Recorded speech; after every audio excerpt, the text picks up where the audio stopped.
A deadly explosion rocks an airliner flying at 10,000 meters. A bomb has exploded on board. Bravo, Oscar, Mike, Bravo. The blast kills a passenger and cripples the plane. The crew struggles to save 293 lives. The bombing sets in motion an international manhunt. While the terrorist prepares to strike again.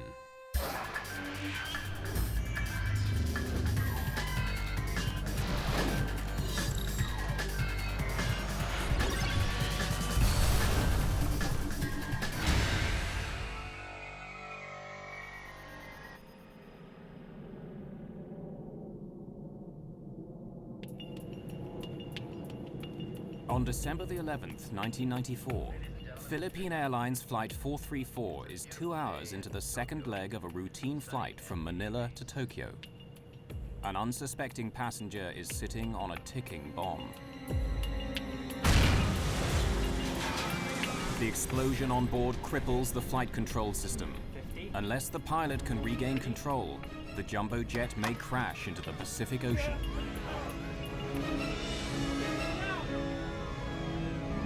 This is Philippine Airlines 434. A bomb has exploded on board. Bravo, Oscar, Mike, Bravo. The bombing is a frightening new development by a terrorist on the cutting edge of science. The way that the timing device was hidden inside the Casio watch just made the whole thing very concealable and very worrisome. But this is more than the hunt for a terrorist bomber. This is a story of how investigators make a shocking discovery. The explosion on PAL 434 is only a test for an attack on American carriers, an attack that would dwarf every other terrorist atrocity at the time.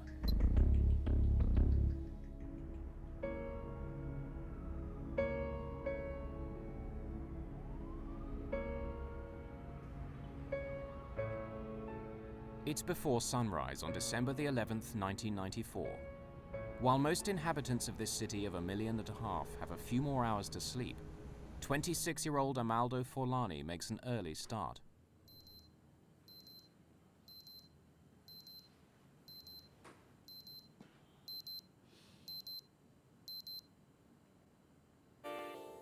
Forlani is not his real name.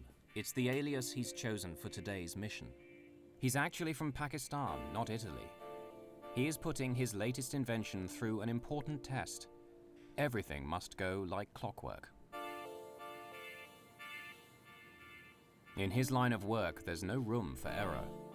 He is a highly skilled terrorist bomb builder.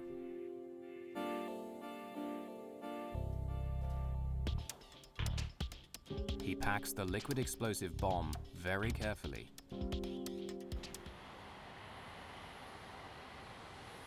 He arrives in plenty of time for his 5 a.m. flight with Philippine Airlines. Before he can board, the bomber must outwit airport security screening procedures. He's designed the components of his bomb to pass undetected by X-ray and metal detection equipment. Or so he hopes.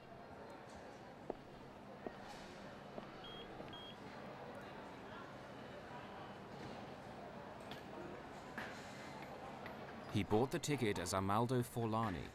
He's a skilled forger, and he has made himself a fake Italian passport with that identity. If his cover is blown, his career as a globe-trotting terrorist is over.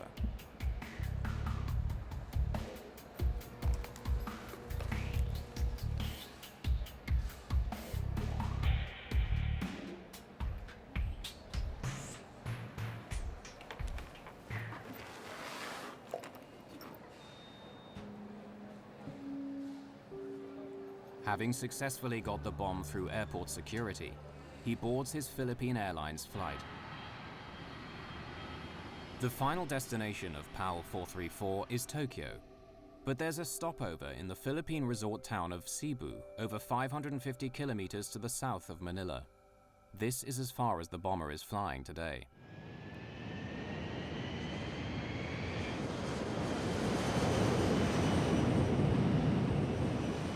That's 10,000 feet, and weather's still looking clear. Thanks, Dex. I'm engaging autopilot.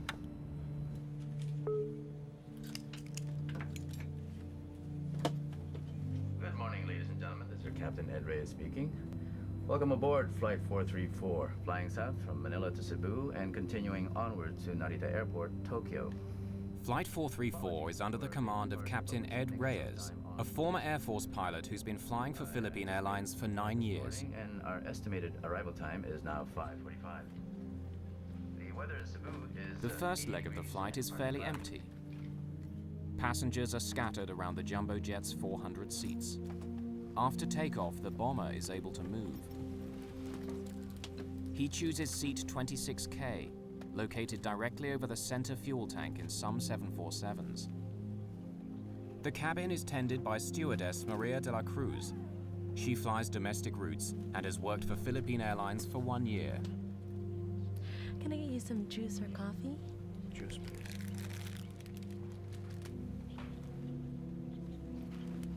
Now the bomber must find a vacant lavatory to assemble the explosive device. Arming the bomb only takes minutes, but requires total concentration.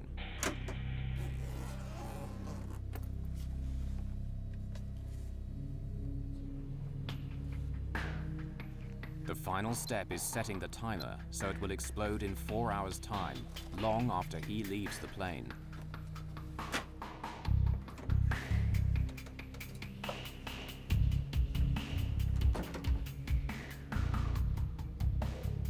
He hides the bomb in the life jacket pocket underneath his seat.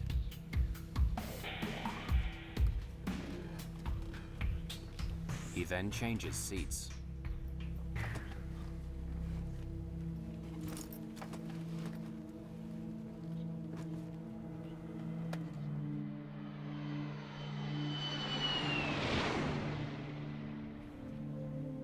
When she returns, Maria de la Cruz notices that the roving passenger has moved seats again. She will remember that he left his breakfast untouched, and that the rest of the flight passed uneventfully.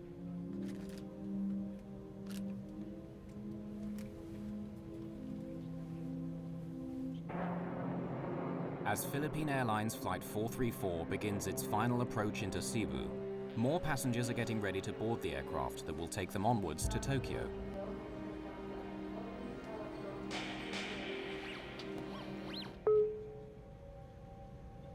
Cabin crew, prepare for landing. Cabin doors to automatic.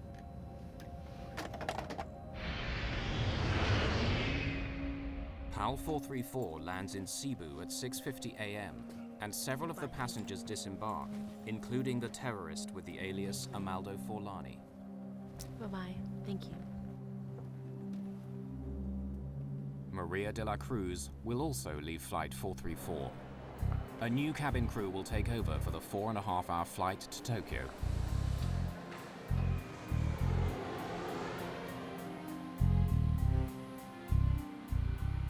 "256 new passengers board the 747 that arrived from Manila.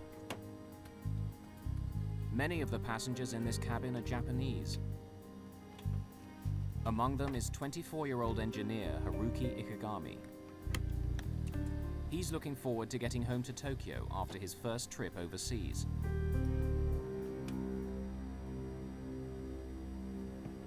Airport congestion delays the departure by 38 minutes, but the timer on the bomb under seat 26K continues to tick.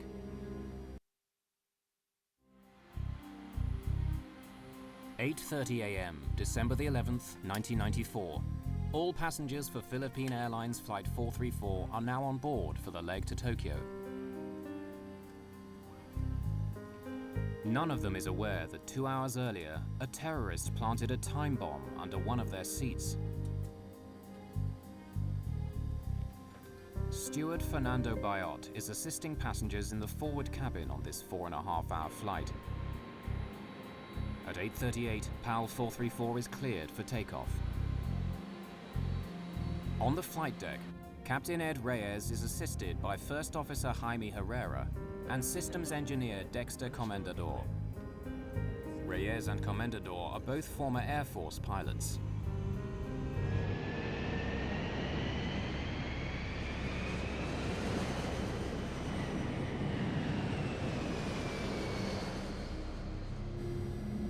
Haruki Ikegami is seated in 26K, the seat occupied by the bomber earlier on the first leg of Flight 434 from Manila to Cebu.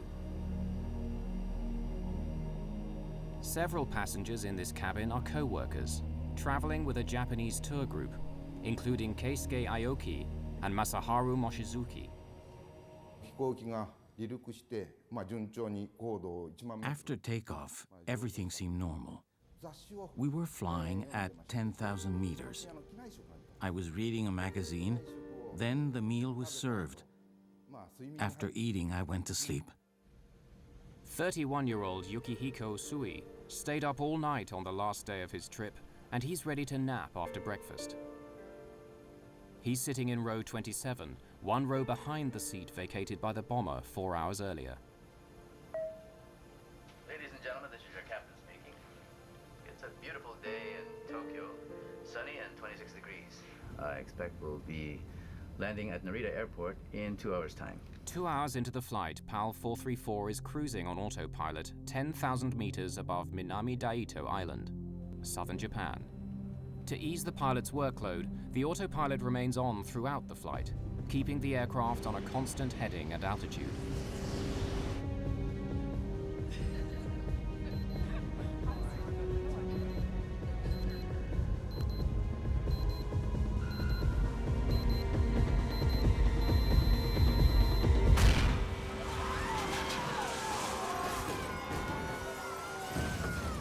God forgive me. That was my inner thought, you know. God forgive me. I think I'm going to die now. Then after that, I have to do what I had to do. Oh, I've lost control. I have control. Dex, check the pressurization loss. Be prepared. Checking QRH for... Although the autopilot instantly corrects the aircraft's bank to the right, the effect of the blast is far from over. Stay in your seat, please. The cabin crew's first priority is to stop passengers leaving their seats.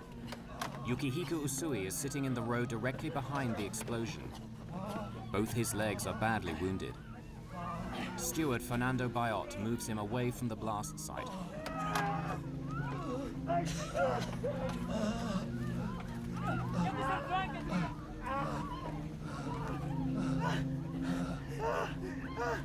Please sit down and fasten your seatbelt. Bayot now turns his attention to Haruki Ikegami. He has been swallowed by the smoking hole where seat 26K used to be. I saw this man, only his head and his arms were peering out of the hole, so I tried to pull him out. After the struggle to lift him out, Bayot realizes that part of the lower half of Ikegami's body is missing.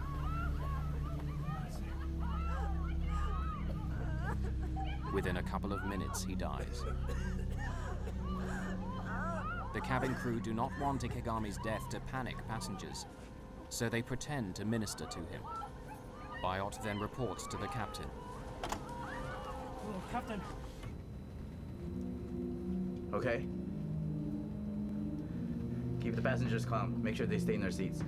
There's been an explosion in row 26. One dead and several injured, and the cabin's full of smoke. There's a hole in the floor. Go inspect the damage, Dex. Yes, sir. Reyes' first concern is that the blast could make a hole in the aircraft's skin. This would lead to sudden depressurization in the cabin and necessitate an emergency descent. There was a huge gaping hole beside her, and if a small tear in the skin of the aircraft was, if there were a hole there, it most probably would open up and then pull us out of the aircraft. When I saw that there was no damage to the outer skin, I went up and reported to the captain. Well, we assumed that the pressurization system would hold. Immediately after the explosion, the co-pilot's steering wheel slams to the right, and the aircraft banks in the same direction. The autopilot immediately corrects the deviation, but soon Reyes discovers that the autopilot steering system is another victim of the blast. Then I said, okay, I'm going to try to turn the airplane using the autopilot, but there was no reaction, whether I tried it to make it go down or up. left and right turns, no reaction. I said, now we have a problem. This is not Reyes' only problem. In the cabin, one of the injured passengers needs urgent medical attention. Tokyo is still 2.5 hours away, and Reyes decides to try and land at Naha Airport on the island of Okinawa, located 74 kilometers to the west. He orders the co-pilot to make a mayday call. Yes, sir. Naha, PAL 434, heavy declaring emergency. Explosion on board. We have casualties. Requesting emergency landing at Naha. We will need full emergency services on landing. PAL 434, Naha, please repeat. Say again. Naha, PAL 434, heavy declaring emergency. Explosion on board. We have casualties. Request emergency landing at Naha. We will need full emergency Getting the Japanese air traffic controller to understand the emergency proves to be difficult. Naha, Naha, Naha. This is Philippine Airlines 434, flight level 330. A bomb has exploded on board. Bravo, Oscar, Mike, Bravo. Bomb explosion. Request emergency landing at Naha. And there was silence. Then the controller came in, another controller, an American. Okay, Philippine 434, I'm taking over. The American air traffic controller is from an American base on Okinawa. Turn left, heading. No, I shot back. We cannot turn at this moment yet. We will tell you when we are starting to turn towards Naha. We have problems with our flight controls. Ladies and gentlemen, this is your captain speaking. We will be making an early landing at Naha Airport in Okinawa. We'll be landing as soon as possible, so please remain in your seat with your seatbelt fastened. But landing at Naha is easier said than done. The autopilot is not responding to any of Reyes' commands, and PAL 434 is heading straight past Okinawa. Reyes must find a way to steer if he is to have any chance of landing safely. But disengaging the autopilot might result in losing what minimal control he still has over the aircraft. Okay. Let's keep the seatbelt sign on. When we disengage the autopilot, we might lose control, so be ready. Since the autopilot won't react to any inputs that I make, I was scared if I disengage the autopilot, the aircraft might make a sudden bang to the right that we might not be able to control. At a count of 3, I'll disengage. 1, 2, 3.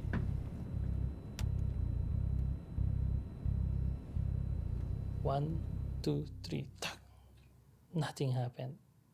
And then there was, we were relieved. I can't turn using the controls. Looks like the explosion jammed the aileron. Dex, what's the QRH say about jammed ailerons? The QRH, or Quick Reference Handbook, is the pilot's Bible that lists procedures that must be followed in emergency situations. Jammed flight controls. Use maximum force possible, including both pilots if required. Okay. Let's force it. Reyes tries brute force to activate the ailerons, the panels on each wing which turn the aircraft. Since the explosion, he can only fly straight. Not getting anything from the ailerons. Can't get off this heading. Okay. Re-engage the autopilot while I work out our options. It's taking much longer to land than was announced. We were told it would only be 20 minutes, but it was really 1 hour before we landed. It was very frightening. Although they survived the bombing, passengers are now getting anxious about landing safely at Naha Airport. Since there was so much time before landing, I started writing a will. I wrote the will to my son, telling him to be strong. As PAL 434 looks like missing Naha Airport, Reyes comes up with another plan. We gotta turn. We'll have to use differential power. Disengage auto throttle. Pull back 3 and 4. Captain Reyes increases thrust to the engines on the left-hand side of the plane and reduces power to the engines on the right. Very slowly, the aircraft starts to circle right. He then lowers his speed to make a smaller radius turn. With guidance from air traffic control, Reyes hopes that the maneuver will eventually line up with the runway at Naha. So while we were descending on low speed, I tried to test the flight controls, and there are some little reactions. The elevator is beginning to respond. Dex. The elevator is a control that makes the plane ascend and descend. 250 knots. Flaps 1, on speed. In order to land safely, Reyes will need at least minimal control over the elevator and rudder. As PAL 434 nears Naha, he continues to reduce his airspeed. Flaps 10. Flaps 10 set. Speed 225. Okay, she's turning. Sir, if we reduce our weight, we will be able to reduce our approach and landing speeds. Suggest we dump fuel. Sige, magaling. Reyes orders the systems engineer to dump 36 tons of fuel. 5 minutes, 20,000 pounds. Less fuel means less strain on landing gear and brakes at touchdown. Check. As the time to touchdown gets closer, Reyes worries that the bomb may have done more as yet unknown damage to the aircraft. I'm not certain our landing gear will hold up. Strap yourself in. I'll grease the purser. So he talked to the head of the cabin crew and he said, "We're not sure if the gears will go down, and in case the gears collapse while landing, be ready to evacuate." 3 green, sir. Okay. I'm disconnecting the autopilot and landing manually, okay, Dex? Monitor my descent rate, call altitude and speed. Flaps 30. Okay, 500 feet on course. Flaps 30 set. Help me with the elevator. When I say push, I want you to push. Okay, 200 slightly left. Correcting. Push. 100.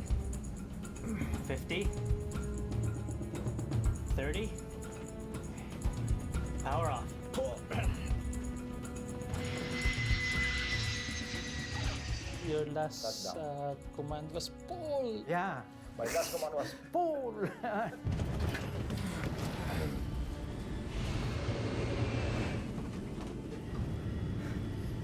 I made sure that the throttles were closed because he might give a go around and I would make sure that we would stay on the ground.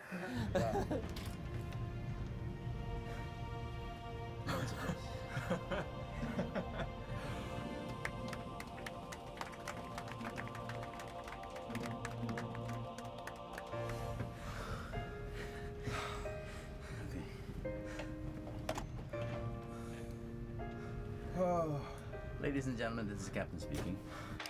We'd like to thank you for your cooperation and your patience. Emergency crews are on their way. We'll try and get you out of here as soon as possible. Thank you.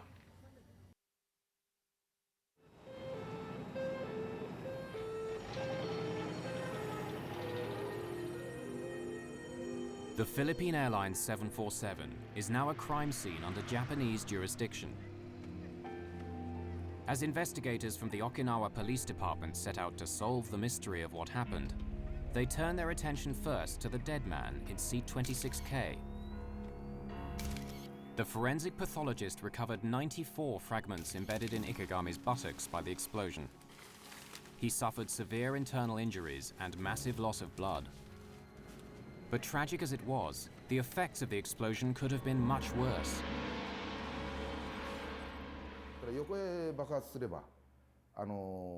If the explosion had been sideways, it would have blown a hole in the plane and caused an air pressure problem. In a sense, it was good that the blast was vertical. But we have to remember the victim. He died to save the rest of us. Ikegami's body bore the brunt of the upward blast, but the explosion severed the steel cables in the ceiling that control the rudder and elevator. The charge also severed the co-pilot's control cable to the right aileron, one of the control surfaces on the wing which make an aircraft bank and turn. The downward force blew a hole in the floor and could have ignited the vapors in the center fuel tank, creating a catastrophic explosion. But by chance, on December the 11th, seat 26K was not located above the tank. Fortunately for us, we took a different version, the SAS version of the 747 that day, and that specific seat for that version was 2 seats forward of the center tank. The Okinawa forensic investigators immediately start work collecting evidence from the bomb site. They begin with the largest fragments of debris and then systematically work down until the smallest particles are retrieved by vacuum cleaner. Japanese investigators cannot identify the bomb's detonator. But by separating out bits of metal, plastic, and electrical wire that do not belong to the plane, components of the bomb are pieced together.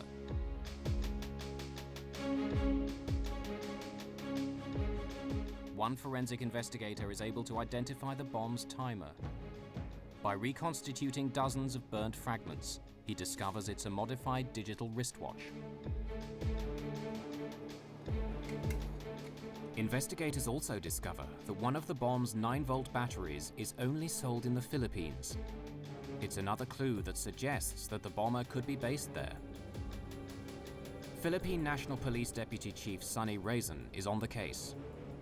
In the later part of 1994, we already started to receive information, intelligence reports that there were Middle Eastern personalities that were here already in the Philippines. On the night of January the 6th, 1995, almost 4 weeks after the bombing of PAL 434, the Philippine police get a lucky break. In his Manila apartment, the PAL 434 bomber has enlisted the help of an accomplice to mass-produce his new undetectable bomb.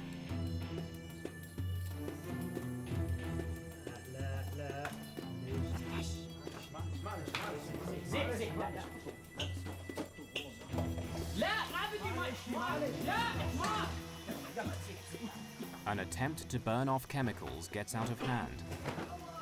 Acrid-smelling smoke spills out of the apartment. It attracts the attention of the doorman, who comes to investigate. Sorry.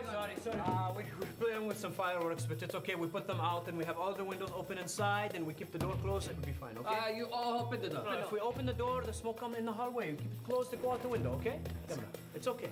It's okay. Until the smoke dissipates, the bombers decide to wait outside the apartment. The doorman isn't convinced by their playing with fireworks story, and he calls the fire department and the police.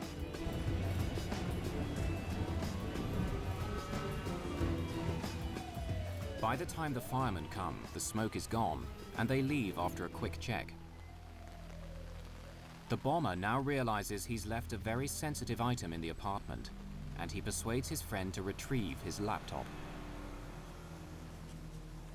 He was too clever a guy to come back and expose himself, because all along he knew that that would be too risky for him to go back and be caught. The bomber's fear of getting caught is justified. Once Police Inspector Ada Farescal learns that they're from Pakistan, she insists on seeing their room for herself. The police in Manila are on high alert due to a planned visit by the Pope in a few days.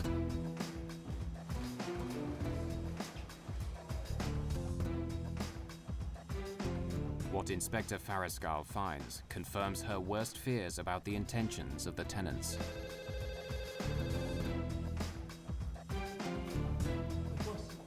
You know. You! Stop!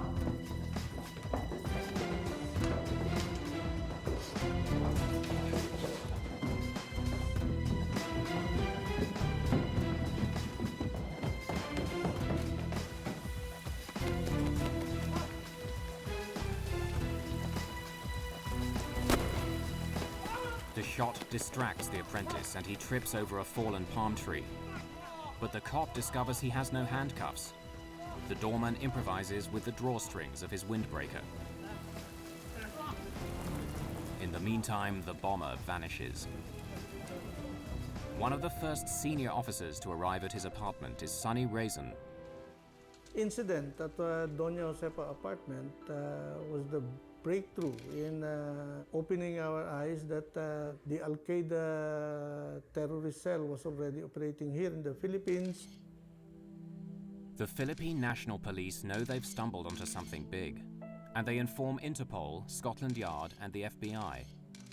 When news of the raid reaches the Joint Terrorism Task Force in New York, it immediately grabs the attention of FBI Special Agent Frank Pellegrino. For 2 years, he has been hunting a terrorist called Ramzi Yousef, and it looks as if this might be his man. Well, he was always our focus since '93. I mean, at the time, that was he was the biggest fugitive around. As Philippine police comb through the apartment, they begin to find more evidence tying Yousef to the bombing of PAL 434.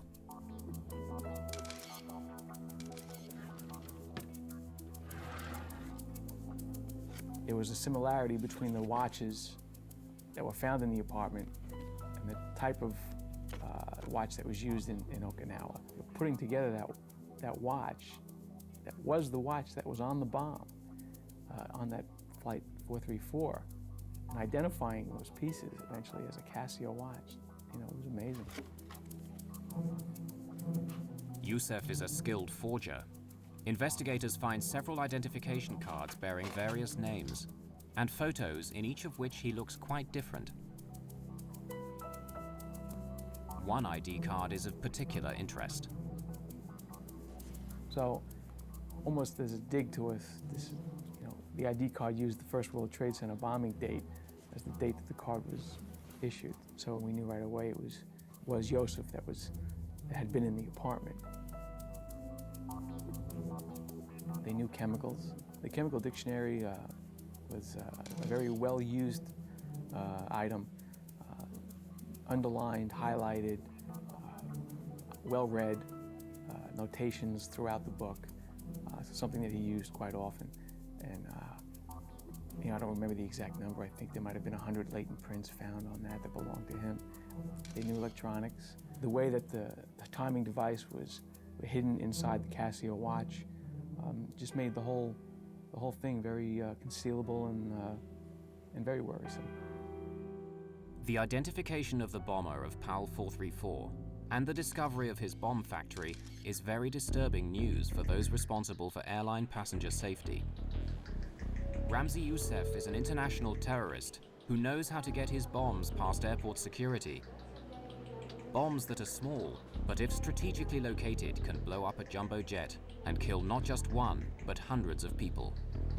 And the bomber of PAL 434 is still on the loose. In September 1992, Yousef flies from Pakistan to New York to prepare for a major terrorist attack. On arrival at JFK, he presents a fake Iraqi passport and asks for political asylum from Saddam Hussein. The ploy works, and he's allowed to enter the country. 6 months later, on February the 26th, 1993, one of the largest homemade bombs in American history explodes in the garage below the World Trade Center, killing 6 people, injuring hundreds, and causing $500 million worth of damage. That night, Yousef is on a plane back to his home in Pakistan. He was an action figure. He wanted to keep doing things. He wasn't happy with the one success he had. 18 months after the World Trade Center attack, Yousef flies to Manila to fine-tune the bomb that he plants on PAL 434. According to Sunny Raisin, the Philippine capital suits him. Ramzi Yousef loved to enjoy life. He is a ladies' man. He associated himself with a lot of girlfriends, and he liked to party. He also drank a lot, and he enjoyed the life. Terrorists, they are your normal day-to-day people, the guy next door. After the bombing of PAL 434, Yousef arranges for his childhood friend Abdul Hakim Murad to assist him in Manila.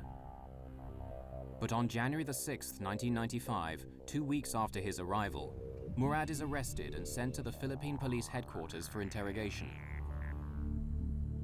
Tiny chemical traces of the explosive were found on PAL 434, and Murad eventually admits that Yousef uses liquid nitroglycerin that he's stabilized and concealed in a bottle of contact lens solution.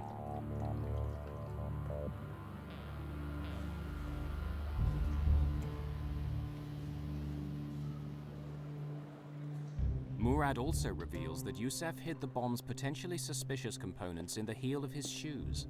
Most airport security systems only detect metal above the ankles. I bet you he was cool as could be. He was somewhat cavalier in his attitude towards these explosives and chemicals. To carry a container of nitroglycerin on an airplane, you know, gotta be a little nuts.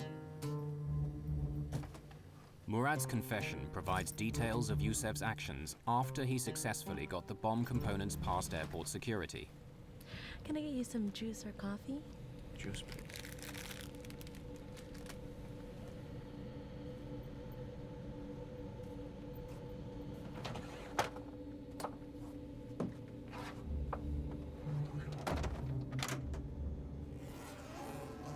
Yousef designed the device so the innocent-looking components can be quickly transformed into a lethal bomb. Yousef has modified a digital wristwatch as the bomb's timer. This is wired to a detonator inside the bottle of nitroglycerin. Two 9-volt batteries provide an additional electric charge to the exposed filament of a light bulb that will spark the explosion.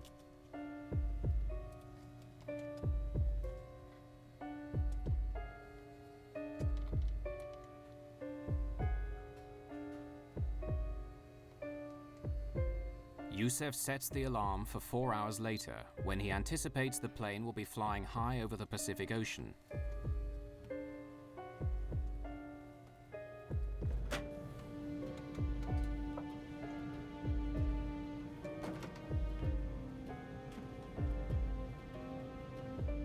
Yousef plants the bomb in a life vest pouch under his seat, a place ground crews are unlikely to inspect during the stopover in Cebu.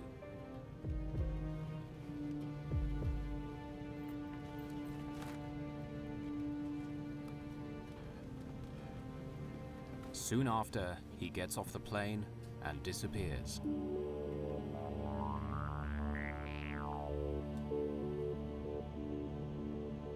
Four hours later, the time bomb under seat 26K awakes the airline industry to a new kind of terrorism.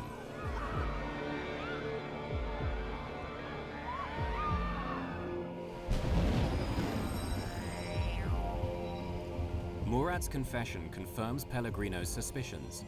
This is just the kind of sophisticated plot he has come to expect from Ramzi Yousef. But Pellegrino is still shocked by what Murad says next.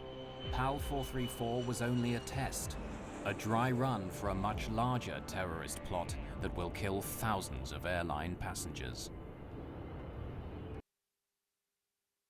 A highly skilled terrorist, Ramzi Yousef, has already set off a new type of bomb on an aircraft. Now the FBI discovers Yousef wants to blow up more planes. And he continues to evade capture. FBI investigators find evidence of Yousef's meticulous planning on secret files on the laptop that he so desperately wanted his accomplice to retrieve.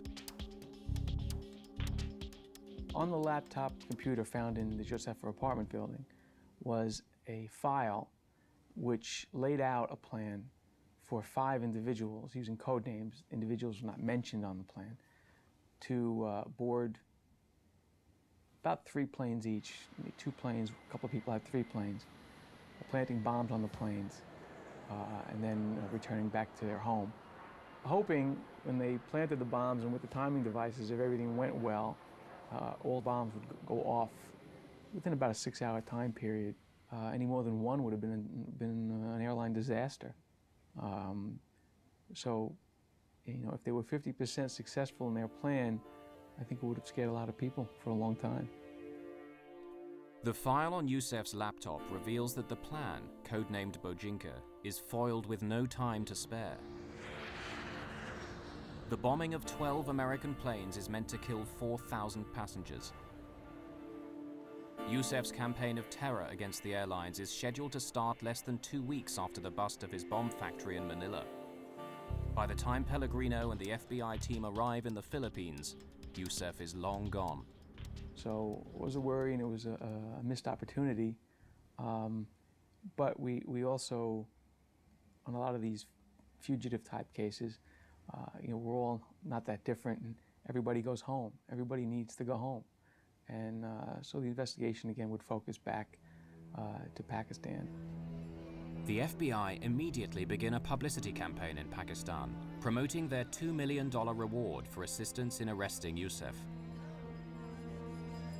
The strategy works. Yousef's latest recruit for yet another airline bombing blows the whistle.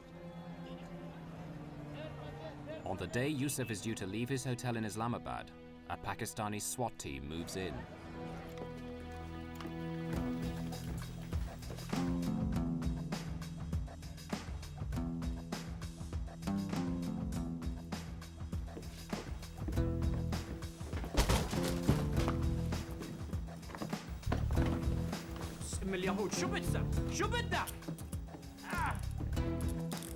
In Yousef's room are Delta and United Airlines flight schedules, as well as bomb components hidden in children's toys. In a convoy of federal and local patrol cars, Ramzi Yousef was brought into New York City late Wednesday night, ending a worldwide manhunt.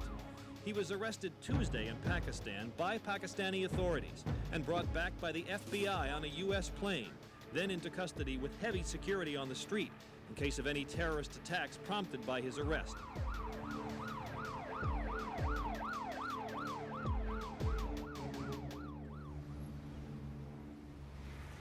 At his trial a year later in New York's Southern District Court, Yousef decides to handle his own defense against the advice of the judge. He performs better than expected, but he's found guilty on all charges related to the bombing of PAL 434 and conspiring to bomb 12 American passenger planes. Yousef is also found guilty in a second trial for the World Trade Center bombing. In his final summing up, Yousef justifies his actions. Yes, I am a terrorist and proud of it. And I only support terrorism so long as it's against the United States government and against Israel, because you are more than terrorists. Although Pakistani, Yousef describes himself as Palestinian by choice. And he justifies the PAL 434 and World Trade Center bombings as punishment for a US foreign policy that favors Israel over Palestine. And hypocrites! For both crimes, he's sentenced to 240 years in prison. The judge recommends solitary confinement for life in the most secure prison in the United States, located in Florence, Colorado. It houses the country's most violent and dangerous prisoners, and it's where Yousef will spend the rest of his life, confined in a cell for up to 23 out of every 24 hours.